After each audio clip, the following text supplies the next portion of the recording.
Hello, my dear friends. Welcome back to my channel.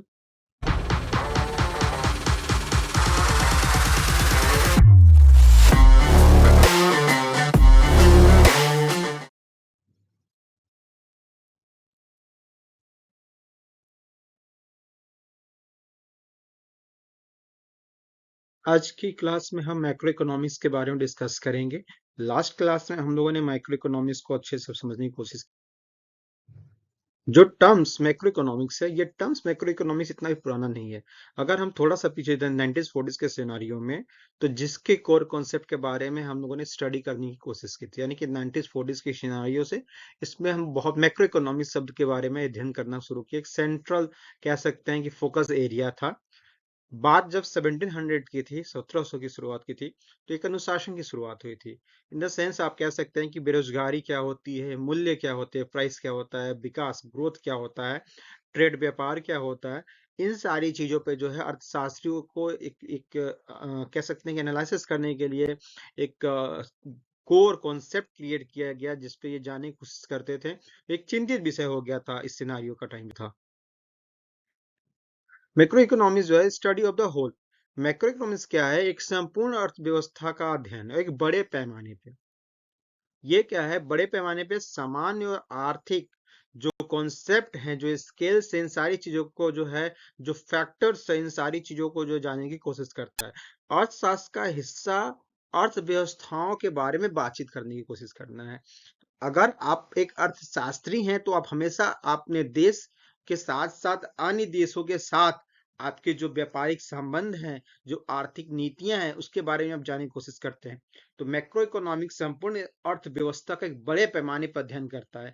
ये जो सामान्य फैक्टर्स के साथ साथ ऐसे फैक्टर्स के बारे में भी जानने की कोशिश करता है, जिसपे हमारी इकोनॉमिकली ग्रोथ की बात हो सके, हमारे कंट्री की ग्रोथ की बात हो सके। और जब हम कंट्री की ग्रोथ की बात करते हैं, तो हमारा ट्रेड, एम्प्लॉयमेंट और ऐसी चीज, अन्य सारे फैक्टर भी हम इंटरेक्ट करते हैं। जब हम इकोनॉमिक्स की बात करते हैं, तो एक कॉमन सा नहीं कह सकते, एक बहुत बड़ा नाम सामने आता है, एडम स्मिथ का। तो Adam Smith and John student ने मिलकर अपने उन मुद्दों से संबंधित किया, इसको एड्रेस किया, इस इश्यूज के बारे में। तो आप ये कह सकते हैं कि जो मैक्रो इकोनॉमिक्स एक डोमेन नेम है, इसकी मान्यता अर्लियर एडम स्मिथ और जॉन स्टॉर्टर्ड के द्वारा मिला। तो ये जो दो पर्सन थे, एडम स्मिथ एंड जॉन स्टॉर्टर्ड, इन्होंने उस मुद्दों पे गहन अध्ययन किया। और ये अध्ययन जो लंबे अध्ययन के रूप में था, एक लॉन्ग और टाइम तक चलता रहा, और कई सारे तथ्यों के बारे में इन्होंने एक जानने की कोशिश की। तो एक ये मैक्रो इकोनॉमिक्स का सिनारियो कह सकते हैं कि इनके द्वारा दिया गया। जब हम मॉडर्न फॉर्म की बात करते हैं मैक्रो इकोनॉमिक्स की, तो ये जो है स्टार्टिंग हमारा कब से होता है? केन्जियन टाइम से होता है, यानी कि अक्सर जॉन मैड केन्स और उनकी पुस्तक general theory of employment, trust and money 1936 से इस बारे में मतलब मैक्रो इकोनॉमिक्स को रूप में प्रभावित किया गया था। और किनेस ग्रेट डिप्रेशन नतीजों का व्याख्या करते थे, जैसे वो जानने की कोशिश करते थे कि वर्कर्स के बारे में, उनके एम्प्लॉयमेंट्स के बारे में, अनएम्प्लॉयमेंट्स के बारे में, उनके जो अब फ्यूचर फोरकास्ट होते थे, कोई इकोनॉमिक स्टेटस के बारे में, इन सारी चीजों के बारे में इन्होंने जो है 1936 में जानने की कोशिश की और इस पे इंटरेस्ट लेना शुरू किया। और इसी बेसिस पे जो है आधुनिक मैक्रो इकोनॉमिक्स को डिफाइन, जो 20वीं शताब्दी का दौर था, उस समय का टाइम था जब इकोनॉमिक्स को एक केन्सियन थ्योरीज के बारे में जानना जाने लगा था। यानी कि 20वीं शताब्दी के दौरान केन्सियन अर्थशास्त्र, जैसा कि केन्स के सिद्धांतों के रूप में जाना जाता है, और इन्होंने कई अन्य स्कूल ऑफ थॉट्स को भी पब्लिश किया था। मैक्रो इकोनॉमिक्स जो school of thought, classical Keynesian, monetarist, new classical, neo Keynesian और ऑस्ट्रियन, इस तरीके की सारी थ्योरी जो है स्कूल ऑफ थॉट्स जो है दिए गए मैक्रो इकोनॉमिक्स में। So macro school of thoughts are like classical thought, that is also part of macroeconomics, Keynesian, Montrist, new classical, new Keynesian and ऑस्ट्रिन, इस तरीके के स्कूल ऑफ थॉट सिद्धांतों को जो है मैक्रो इकोनॉमिक्स के बारे में, मैक्रो इकोनॉमिक्स के बेस्ड पे देने की कोशिश की गई थी 20th सेंचुरी के नियर अबाउट। इसके अलावा जब हम बात करते हैं मैक्रो इकोनॉमिक्स की, तो हमारे पास एक आता है कि मैक्रो इकोनॉमिक्स है क्या। तो एक तरीके से आप समझिए, मैक्रो इकोनॉमिक्स क्या है? अर्थव्यवस्था, एक कंप्लीट अर्थव्यवस्था का अध्ययन करता है। सो मैक्रो इकोनॉमिक अर्थव्यवस्था जो है, एक study overall performance of the economy, complete economics की जो प्रदर्शन है उसके अध्ययन के बारे में बात करता है, उसके संदर्भ के बारे में बात करता है। मैक्रो इकोनॉमिक्स सरकार के लिए क्यों जरूरी है? क्योंकि मैक्रो इकोनॉमिक्स सरकार के लिए अपने निर्णय को लॉन्ग टर्म यानी कि दीर्घकालिक परिणामों को समझने और फ्यूचर फोरकास्ट जैसे हम करते हैं, प्रिडिक्ट करते हैं, भविष्यवाणी करते हैं, इन सारी चीजों के लिए महत्वपूर्ण हो गया है। तो मैक्रो इकोनॉमिक्स गवर्नमेंट के लिए भी जरूरी हो गया। कोई अगर आप रिसर्च करते हैं, कुछ आइडियाज लेकर आते हैं, कोई पॉलिसीज लेकर आते हैं, तो आप अपनी कंट्री के लिए कोई डिसीजन लेना चाहते हैं जो कि लॉन्ग टर्म हो, इन सारी डिसीजंस के लिए भी यानी कि भविष्यवाणी और दीर्घकालिक लॉन्ग टर्म परिणामों के लिए भी मैक्रो इकोनॉमिक्स समझने में हेल्प करता है। इसके अलावा जब हम मैक्रो इकोनॉमिक्स की बात करते हैं तो क्या है कि मैक्रो इकोनॉमिक्स एक पूरे के पूरे एक राष्ट्र या क्षेत्रीय अर्थव्यवस्था का व्यवहार का अध्ययन करता है। तो macro economics study of the behaviour of nation और religion economic as a whole. It is the concern with understanding economic wide events such as the total amount of goods and services product, the level of unemployment and the general behavior of price. थोड़ा सा समझने की कोशिश करिएगा। Macro economics क्या है? एक study है बिहेवियर, किस तरह का बिहेवियर का है? राष्ट्र और क्षेत्रीय अर्थव्यवस्था का कंप्लीट अध्ययन करता है। दूसरा ये है कि ये घटना जैसे कि वस्तुओं और सेवाओं की कुल मात्रा है ना, total amount of goods and services product, the level of unemployment, बेरोजगारी की बात करता है, कीमतों और व्यवहारों की बात करता है, इन सारी चीजों को समझने में हेल्प करता है। तो ये सारी चीजों के बारे में जो हम बात कर रहे हैं, ये गवर्नमेंट के बेसिस पे भी और एक इकोनॉमिक्स के बेसिस पे भी ये बहुत ही इंपॉर्टेंट फैक्ट है। अब माइक्रो इकोनॉमिक्स को आप समझें तो it is the branch of economy that study how an overall economy, the market and the structure, performance, behaviour, business, consumer, governments भी have the decision making of the whole and aggregate economy. Macro economics अर्थशास्त्र की वह शाखा है जो अध्ययन करती है कि कैसे एक समग्र अर्थव्यवस्था, बाजार है ना, संरचना, जो आप स्ट्रक्चर की बात करते हैं, परफॉर्मेंस की बात करते हैं, प्रदर्शन की बात करते हैं, बिहेवियर व्यवहार की बात करते हैं, व्यवहार या व्यवसाय की बात करते हैं, उपभोक्ताओं की बात करते हैं, सरकार के व्यवहार की बात करते हैं, ये कंप्लीट संपूर्ण अर्थव्यवस्था का निर्णय लेने में हेल्प करता है। तो आप ये समझ सकते हैं कि मैक्रो इकोनॉमिक्स जो है एक ब्रॉड कह सकते हैं कि फील्ड है। जब हम बात करते हैं मैक्रो इकोनॉमिक्स की तो एक स्टडी है, किस तरह अध्ययन, एक अध्ययन ऐसा है क्षेत्र का जो एक वाइड लेंस के रूप में है। अर्थव्यवस्था मैक्रो इकोनॉमिक्स जो है विश्लेषण करता है, एक विस्तृत लेंस के माध्यम से अर्थव्यवस्था का विश्लेषण करता है, एनालिसिस करता है ना। और अर्थव्यवस्था में क्या क्या आ जाएंगे मैक्रो इकोनॉमिक्स में? जैसे कि हम बात करते हैं विकास की, डेवलपमेंट की बात करते हैं, नेशनल इनकम की बात करते हैं, जीडीपी की बात करते हैं, ग्रॉस डोमेस्टिक प्रोडक्ट, एंड बेरोजगारी में जो परिवर्तन होती है, इन सारी चीजों की बात करते हैं। तो ये सारे के सारे क्षेत्र मैक्रो इकोनॉमिक्स के अंडर में ही आते हैं। क्लियर? आगे बढ़ते हैं। जब हम मैक्रो इकोनॉमिक्स की बात करते हैं तो आप एक कॉमन सा ये समझिएगा कि it is refer study of overall performance of the economy. Okay, ये क्या है? एक ओवरऑल परफॉर्मेंस की बात करता है इकोनॉमी की, कंप्लीट, यानी कि केवल एक सिंगल बात नहीं करता है, परफॉर्मेंस ऑफ द इकोनॉमी की हम बात करते हैं। परफॉर्मेंस ऑफ इकोनॉमी की बात इसलिए करते हैं क्यों? क्योंकि इसमें एरियाज जो है रिसर्च के बहुत बड़े हैं, एक छोटा सा एरिया नहीं है। आप ये समझिए कि मैक्रो इकोनॉमिक्स एक छोटा सा एरिया है, it is not a small area, it is a big area. Okay, it is the big area. तो इसमें एरिया क्या है? जैसे कि एक तो पहला हो गया कि हम रिसर्च की बात करते हैं। ओके, तो ये क्या है? रिसर्च का फील्ड हो गया। दूसरा, हम क्या करते हैं? ग्रोथ की बात करती है। ग्रोथ किस तरीके के हो सकते हैं? शॉर्ट टर्म भी ग्रोथ हो सकते हैं और लॉन्ग टर्म भी ग्रोथ ये हो सकते हैं। तो मैक्रो इकोनॉमिक्स दोनों ही ग्रोथ की बात करता है। तो macro economics refer to the study of the overall performance of the economy, complete economics की परफॉर्मेंस की बात करता है। पहला है इसके रिसर्च का एरिया है जो लॉन्ग टर्म इकोनॉमिक ग्रोथ की, एंड दूसरा है रिसर्च जो है शॉर्ट टर्म इकोनॉमिक्स और बिजनेस साइकिल की बात करते हैं। आगे बढ़ते हैं। माइक्रो इकोनॉमिक्स मुख्य रूप से बड़े पैमाने और आर्थिक घटनाओं का अध्ययन करता है।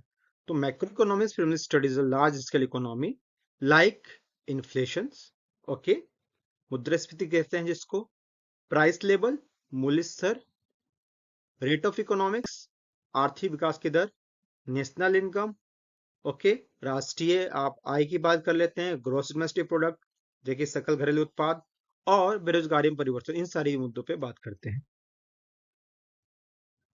मैक्रो इकोनॉमिक्स फोकस क्या करता है?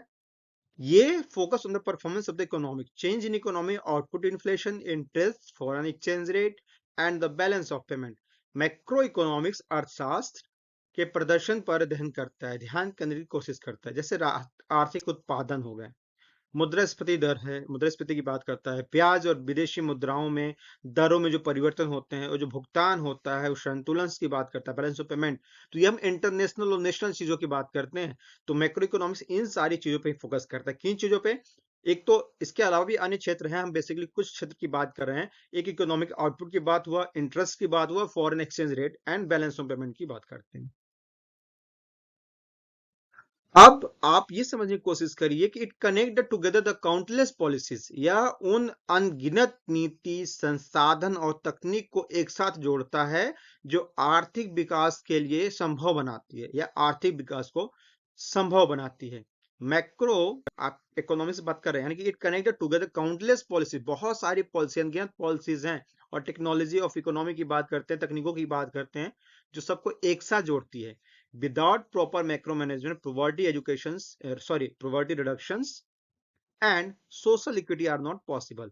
आप उचित मैक्रो प्रबंधन के बिना गरीबी में कमी और उसके रिडक्शंस की बात कर रहे हैं, सामाजिक समानता की बात कर रहे हैं, ये सारी चीजें संभव हो ही नहीं सकती हैं। क्यों नहीं संभव हो सकती हैं? कि जब तक आपको पता नहीं चलेगा कि आपको गरीबी को दूर कैसे करना है, आपको पहले ये जानना पड़ेगा कि पर कैपिटा इनकम भी क्या होती है। एक पर्सन की एक नेशनल, आप जब इनकम की बात करते हैं तो आपको ये भी जानना होगा कि पर पर्सन इनकम क्या है, एक व्यक्ति कितना कमा रहा है, एक एवरेज इनकम क्या है, सोर्स क्या है। तो आप गरीबी की रिडक्शन की बात करते हैं, ये तभी संभव हो सकता है जब आप उन अनगिनत नीतियों, संसाधनों को एक साथ जोड़ के इन सारी चीजों को समझने की कोशिश करें कि गरीबी में कमी जब आएगी तो समानता ऑलरेडी संभव है सामाजिक स्तर पे।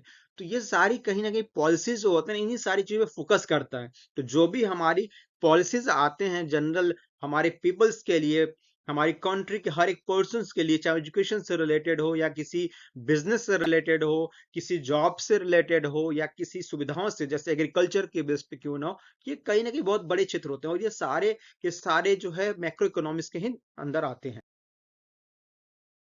चलिए हम जानने की कोशिश करते हैं कि माइक्रो इकोनॉमिक्स जो है, इकोनॉमिक्स जो है किस तरह के क्वेश्चनों का अध्ययन करते हैं। इसके पहले हम जो जानना इस क्लास में पूरी तरह से जानने की को समझाने की कोशिश किए थे, ये हमारा ये था कि मैक्रो इकोनॉमिक्स जो शुरुआत हुई थी, एक ऑफकोर्स हम लोग एडम स्मिथ और जॉन स्टुअर्ट मिल को एक कह सकते हैं कि फादर के रूप में जानते हैं, जो इकोनॉमिक्स मैक्रो इकोनॉमिक्स की शुरुआत किए थे। एक बड़े पैमाने पर अध्ययन की बात किया गया था, सामाजिक और आर्थिक नीतियों की बात किया गया था, फैक्टर्स की बात किया गया था। एडम स्मिथ ने उन मुद्दों से संबोधित किया था जो मैक्रो इकोनॉमिक्स के डोमेन के रूप में जाना गया।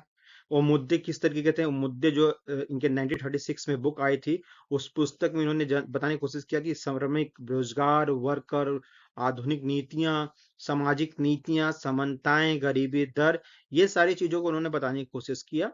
इसके अलावा macro economic school of thought, classical, Keynesian, monetarist, neo classical, neo Keynesian और ऑस्टिन, इन तरीके के जो स्कूल ऑफ थॉट जो है 20 सेंचुरीज में मैक्रो इकोनॉमिक्स में लाए गए।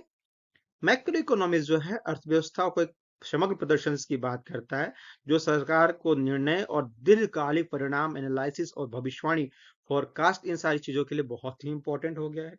मैक्रो इकोनॉमिक्स क्या है? एक क्षेत्रीय अर्थव्यवस्था का व्यवहार का अध्ययन करता है, और इसमें क्या है? सेवाएं हैं, बेरोजगारी है, कीमतें, समान व्यवहार दर, इन सारी चीजों को समझने की कोशिश करता है। मैक्रो इकोनॉमिक्स अर्थव्यवस्था, बाजार संरचना, बाजार व्यवसाय और व्यवहारों का अध्ययन भी करता है, उपभोक्ता और सरकारों का भी अध्ययन करता है। ये एक विस्तृत, एक डीप स्टडी भी करता है, और साथ ही साथ एनालिसिस, अर्थव्यवस्था के विश्लेषण की भी बात करता है। इसमें राष्ट्रीय आय, सकल घरेलू उत्पाद जिसको जीडीपी कहते हैं, पुअर्टी लेवल की भी बात करते हैं। मैक्रो इकोनॉमिक्स जो है, यानी कि समष्टि जो अर्थशास्त्रिक, दीर्घकालिक आर्थिक विकास और लघु अवधि के व्यापार चक्र के बारे में बात करता है। इसके अलावा मैक्रो इकोनॉमिक्स रूप से बड़े और आर्थिक घटनाओं का अध्ययन करता है, जैसे नेशनल इनकम हो गया, जीडीपी हो गया, पुअर्टी लेवल में चेंजेस हो गए, सामाजिक समानताएं हो गए, इन सारी चीजों के बारे में बात करता है। फॉरेन एक्सचेंज पॉलिसीज हो गए, अनगिनत नीतियों के बारे में जो है अर्थव्यवस्था में मैक्रो इकोनॉमिक्स एक समष्टि अर्थशास्त्र का एक बहुत ही इंपॉर्टेंट रोल है, और इसके प्रबंधन से ही हम गरीबी में कमी और सामाजिक समानताओं को ला सकते हैं। अब जब आप बात करते हैं कि इस तरीके की बात किया जाता है कि क्या-क्या क्वेश्चंस इसमें आते हैं, किन क्वेश्चंस के ऊपर जो है मैक्रो इकोनॉमिक्स बात करता है। तो मैक्रो इकोनॉमिक्स क्या होता है? एक तो आप व्यापार चक्र में जो भी आपके अप्स एंड डाउन आते हैं, जो भी आपके उतार-चढ़ाव आते हैं, इन सारी चीजों की बात करता है। उसके अलावा आर्थिक विकास को जो ऊपर नीचे क्यों किया जाता है, क्यों हमारे इकोनॉमी बिजनेस ग्रोथ में जो अप्स एंड डाउन आते रहते हैं, प्राइस डिटरमाइन कैसे किया जाए, कीमतों का निर्धारण कैसे किया जाए, इस तरह के क्वेश्चंस का जवाब देने में हेल्प करता है। Rate of inflation, okay, rate of inflation मुद्रास्फीति की दर क्या है और क्या निर्धारित करता है, इसके बारे में भी हम मैक्रो इकोनॉमिक्स जानने की कोशिश करता है। What is the productive growth, यानी उत्पादकता वृद्धि क्या है, एंड उत्पादकता के निर्धारण का कारक क्या है, निर्धारक के फैक्टर्स क्या है, डिटर्मिनेंट्स क्या है, इन सारी चीजों को भी बारे में जानने की कोशिश करता है। तो मैं आज की क्लास में मैक्रो इकोनॉमिक्स को समझाने की कोशिश किया था बहुत ही लार्ज स्केल के रूप में। अगले वीडियो में फिर से नए टॉपिक के साथ मिलेंगे, तब तक के लिए जय हिंद, नमस्कार।